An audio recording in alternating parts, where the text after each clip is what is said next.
안녕하세요. 돈 좀 아껴보려고 합가했다가 인생의 쓴맛을 보고 도망친 30대 여성입니다. 티끌모아 태산이 재산에만 해당되는 줄 알았더니 스트레스도 똑같더라고요. 작은 것들이 모여 제 일상생활을 완전히 무너뜨리는 기분이었달까요. 남편과는 지인의 소개로 만났습니다. 당시 남편은 출판사에서 근무하고 있었고 저는 출판사에서 일하며 짬짬이 프리랜서 작가로 일하고 있었는데 오지랖 넓은 지인이 자기 멋대로 자리를 만들었지요. 4살 차이면 궁합도 안 봐도 된다고 너스레를 떠는 남편은 처음부터 저에게 적극적으로 호감을 보이며 들이댔어요. 저는 대학교 졸업 후 연애를 한 번도 하지 않아서 그런 남편의 대시가 싫지 않았고요. 그렇게 한 달 정도 알아가는 시간을 갖고 저희는 사귀게 되었습니다. 남편과 연애를 시작할 때만 하더라도 저는 26이었고 남편은 30이었어요. 그렇다 보니 남편에 비해서 결혼에 대한 압박이나 스트레스가 없었지요.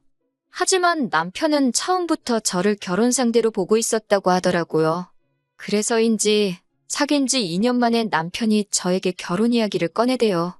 솔직히 그것도 저는 빠르다고 생각했는데 남편은 신혼 1, 2년 즐기고 나면 자기 나이가 30대 중반이라고 그럼 언제 아들 딸 낳고 사느냐고 저를 졸라댔어요.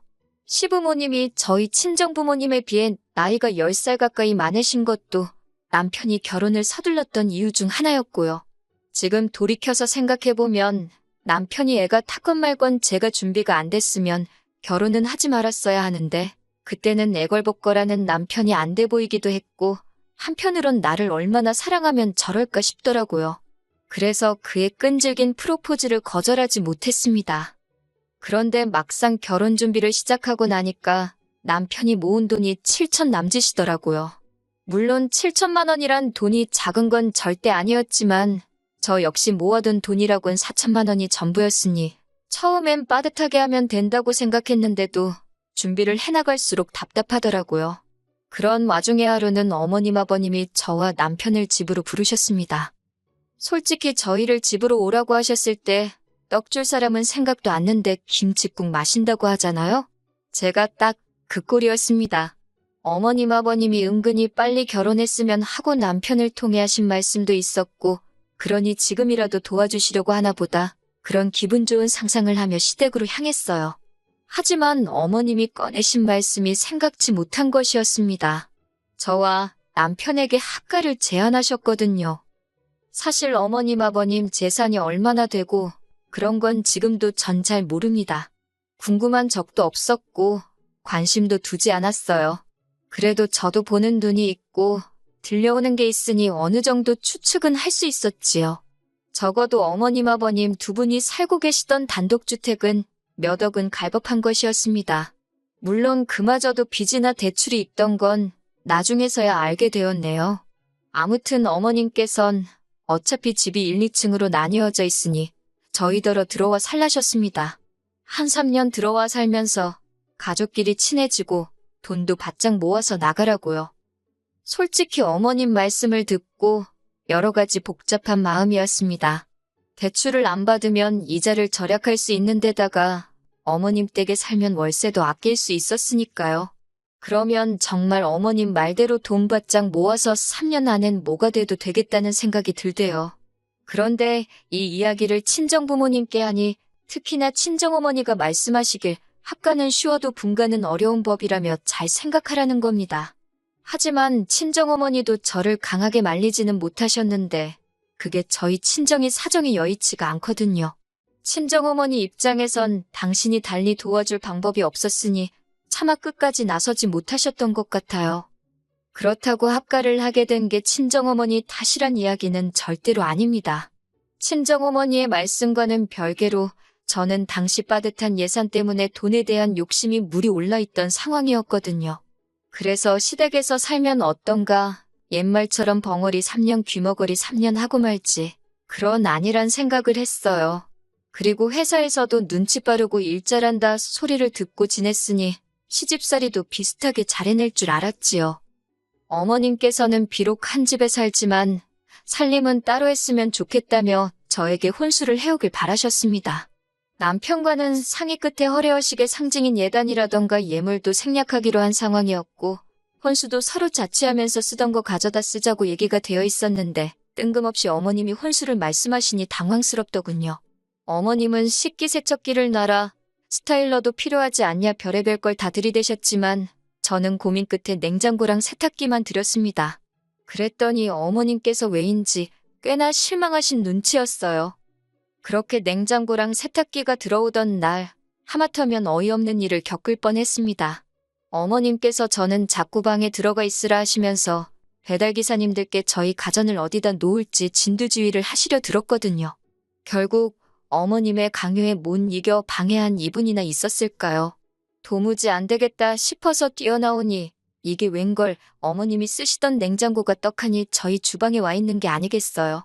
불이 나게 내려가니 세탁기도 그렇게 바꿔치기가 되는 와중이었고 제가 기사님들한테 아니라고 새거가 2층에 와야 한다니까 어머님께서 이미 다 설치했는데 왜 사람들 힘들게 하냐입니다. 황당하고 순간 제가 어머님 속을 들여다본 기분이 들더라니까요. 다행히 기사님들이 어머님더러 제대로 설명을 해주셔야지 왜 일을 두 번 하게 만드냐며 짜증을 내시곤 제가 산 냉장고와 세탁기를 2층으로 올려주셨습니다. 하마터면 정말이지 눈 뜨고 코 베일 뻔했다니까요. 하지만 냉장고와 세탁기에 얽힌 사연은 이게 끝이 아닙니다. 저희 부부는 둘 다 아침을 원래 안 먹어요. 그리고 맞벌이를 하다 보니 점심은 대부분 회사에서 해결을 하고요. 뿐만 아니라 남편은 직업 특성상 외근이 많아서 저녁도 종종 먹고 들어오지요. 그렇다 보니 저랑 남편이 같이 식사를 하는 건 일주일에 2~3번 정도였네요. 냉장고가 가득 차 있을 이유가 없었지요. 하지만 어머님 아버님은 대부분의 식사를 집에서 해결하시다 보니 그렇게 냉장고에 뭐를 많이 넣어놓고 사시더라고요. 게다가 어머님께서는 장을 볼 때 한두 개만 사는 건 너무 손부끄럽다 하시면서 무조건 10개, 20개씩 사시는 분이었습니다.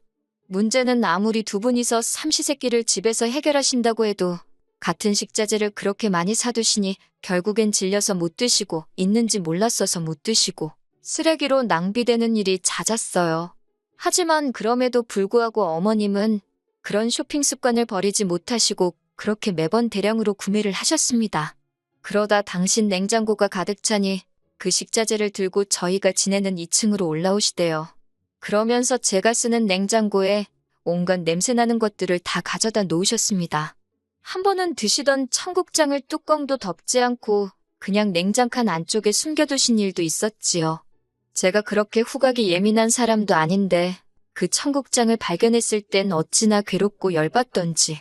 그리고 얼마 지나지 않아서 냉장고 안에 여기저기 끈적하게 뭔가 눌러붙은 자국을 보게 되었는데 그땐 정말 비위도 상하고 더는 못 참겠더라고요. 그래서 결국 제가 어머님께 저희 냉장고에다 뭐라도 두실 거면 제발 뚜껑 잘 닫으시고 지퍼백에다 넣어달라 했어요.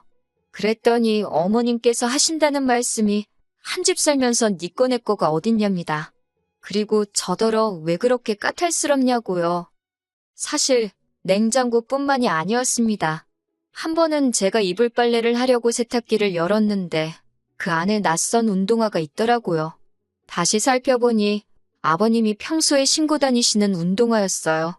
저희 아버님 무좀도 있으신데 왜 아버님 신발이 저희 세탁기 안에 들어있는 건지 어이도 없고 솔직히 찝찝하더라고요.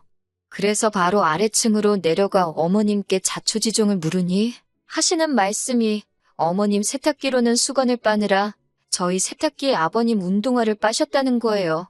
남의 세탁기로 운동화를 빠는 게 상식적으로 말이 되는 건가요? 물론 100번 양보해서 신발이 아니라 수건이었대도 기분이 별로였을 것 같지만요. 아무튼 제가 어머님 떨어 운동화는 신발만 세탁해주는 곳에 갖다 주시던지 아니면 어머님 세탁기로 하시라고 저희 세탁기로 아버님 운동화 빨고 그러시는 거 싫다고 했어요. 그랬더니 어머님이 지난번 냉장고 때와 마찬가지로 저를 속도 좁고 예민하고 까탈스러운 사람으로 몰고 가시더군요. 시애비가 무슨 병균이라도 옮기냐면서 저더러 친정부모 신발이었어도 그러겠냐입니다. 친정부모님은 애시당초 남의 세탁기에다 당신들 운동화를 빠실 분들이 아닌데 그런 식으로 비교를 하시니 어이가 없었지요. 하지만 대화는 거기서 그치지 못했고 이번엔 아버님까지 날리셨어요. 저더러 시애비 발이라서 더럽다고 그러는 거냐고 화를 내시길래 그런 게 아니라니까. 그러면 당신 맨발을 제 맨손으로 만져보래요. 거짓말인지 아닌지 한번 보자고요.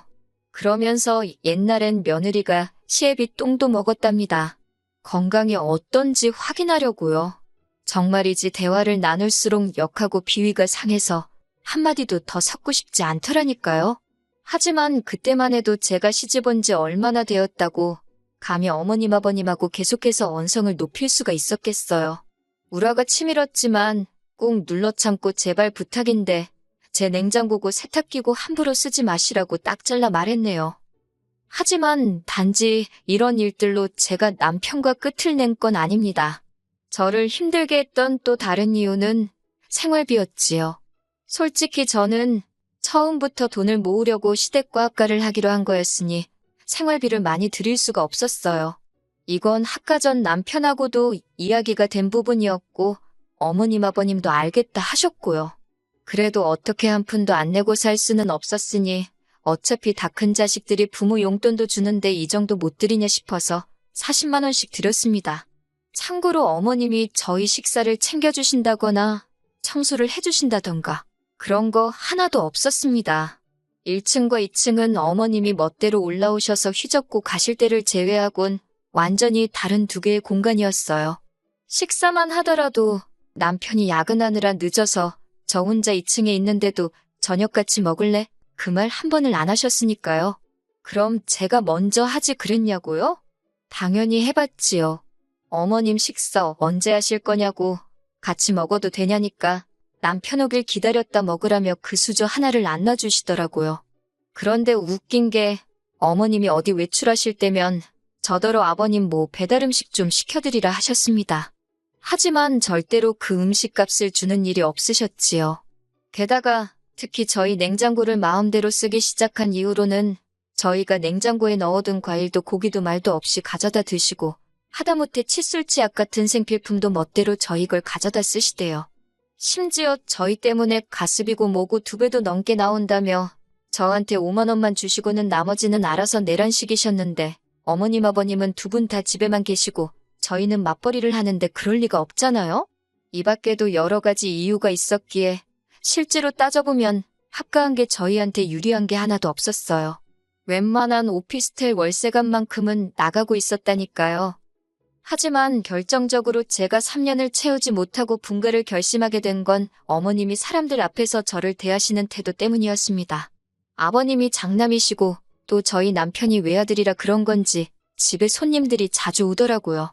그 손님들은 친척분들일 때도 있고 그리고 어머님 친구분들이나 지인분들일 때도 있었지요. 평일엔 제가 출근을 하니 그나마 나은데 문제는 주말이었습니다. 남편은 주말에도 출근을 해야 하는 일이 종종 있었는데 아무래도 영업직이다 보니 어쩔 수가 없었지요. 그런데 어머님이 어떻게 귀신같이 남편이 늦거나 없는 날만 골라서 그렇게 주변 분들을 집으로 부르시대요. 그래놓고는 저한테 이거 해라 저거 해라 심부름을 너무 많이 시키셨어요.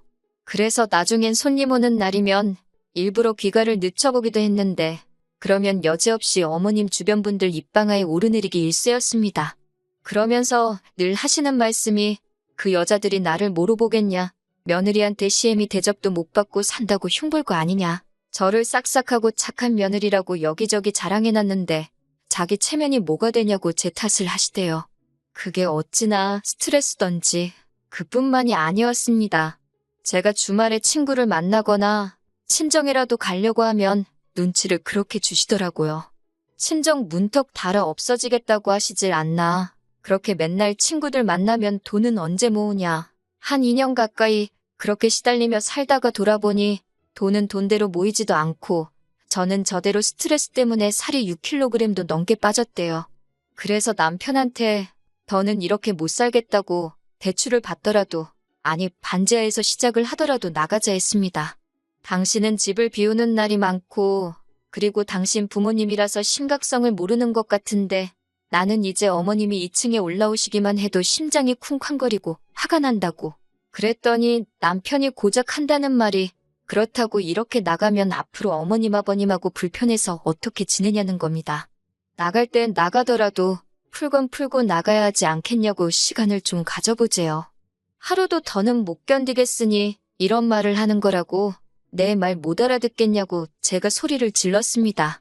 결국 이러다 내가 어머님한테 무슨 짓을 할지 모르겠다고 악을 쓰니 그제서야 남편도 표정이 심각해지더라니까요. 그리고는 한 일주일이나 지났나 남편이 어머님 아버님께 제가 너무 힘들어해서 분가하겠다고 말씀을 드렸나 봐요. 그랬더니 어머님이 난리가 나신 거지요. 당신이 시집살이를 시키기를 했냐, 뭐랬냐, 근데 뭐가 힘들다는 거냐고. 그럴 것 같으면 저더러 혼자 나가 살랍니다. 그런데 여기서 남편이 보여준 태도가 문제였어요. 며칠 전만 하더라도 제 편을 들어주던 남편이 어머님의 말에 동조를 하더라고요. 자기가 봐도 어머님이 저를 힘들게 한 건 딱히 없는 것 같은데 제가 그냥 시자로 시작하니까 무조건 색안경을 쓰고 보는 건 아니냐고요. 그리고 그 이유를 알게 되는 데는 오래 걸리지 않았습니다. 어머님이 남편한테 차를 사주셨더라고요. 남편이 그렇게 사자고 졸랐는데 제가 집부터 사야 된다고 안 된다 했던 차였습니다. 어머님이 차 사주는 조건으로 저를 잘 달래라고 했대요. 제가 남편더러 어머님께 차 돌려드리라니까 저더러 진짜 왜 이렇게 꼬였냐입니다. 그러면서 절대 안 된다고 하대요. 그래서 제가 그럼 헤어지자고 했습니다. 나는 친정으로 갈 테니 그리 알라고요. 남편은 제가 허풍 떤다고 생각했던 모양이에요. 기어이 이튿날 어머님이 사주신 차를 끌고 출근을 했더라고요. 그런 남편의 뒷모습을 보고 있으니 어찌나 허탈하던지 저는 짐을 쌌고 용달을 불러서 세탁기랑 냉장고도 실었습니다. 어머님께선 그 광경을 보시더니 저더러 끝까지 이렇게 해야겠냐고 한마디 하시대요. 뭐라고 받아쳐서 한 방 먹일까 생각하다 그냥 건강히 잘 지내시라고 인사 한번 드리고 제 짐만 싹 빼서 나왔네요. 남편과는 혼인신고가 되어 있지 않았는데 별다른 이유는 없었어요.